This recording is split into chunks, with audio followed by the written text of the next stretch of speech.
1953ஆம் ஆண்டு ஆந்திர பிரதேசம் உருவாக்கப்பட்ட பின்னர் 1956ஆம் ஆண்டு மாநில மறுசீரமைப்பு சட்டப்படி எந்த இரு தென்னிந்திய பகுதிகள் தமிழ்நாட்டுடன் இணைக்கப்பட்டது?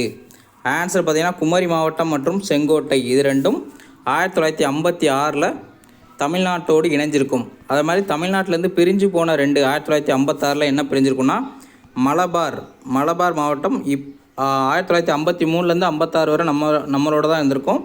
56 தான் கேரளாவோட இணைஞ்சிருப்பாங்க. அதே மாதிரி தெற்கு கனரா அப்படிங்கிற பகுதி தற்போது மைசூர் அப்படின்னு அழைக்கப்படுற பகுதி நம்மளோடு தான் இருந்திருக்கும். 1956 சட்டத்தின்படி இப்போ இருக்க கர்நாடகா கூட அதை இணைச்சிருப்பாங்க. சரிங்களா?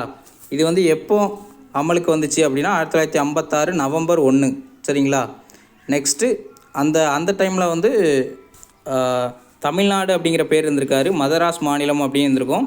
இது தமிழ்நாடு அப்படின்னு எப்போ பேர் மாற்றினாங்கன்னா 1969 அறிஞர் அண்ணா அவரோட ஆட்சி காலத்தில் தான் மாற்றிருப்பாங்க. தேங்க்யூ.